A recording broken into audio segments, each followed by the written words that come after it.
He says, I am the one who perpetually occupies the present tense. There is no past tense with me. There is no future with me. I'm always in the present. I'm always in the right now. I'm always here.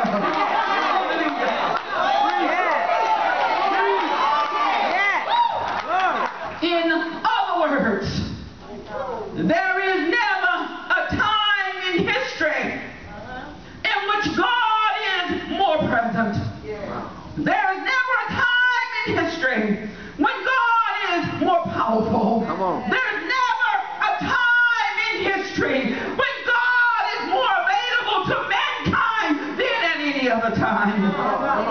He was just as present in the Old Testament as the New. He was just as powerful in the Old Testament as the New. He was just as available in the Old Testament as he is in the New Testament. Jesus.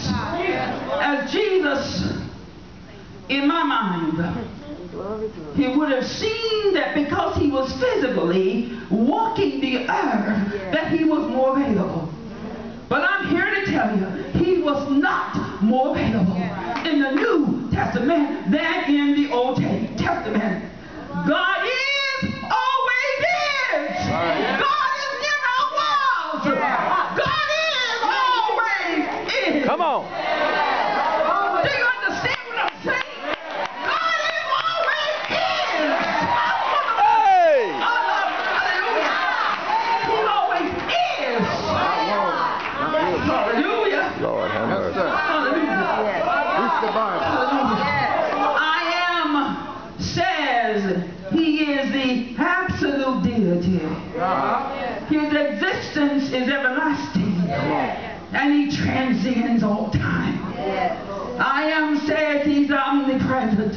Everywhere at the same time. That's right. I am says he's omniscient. He knows all things. That's right. I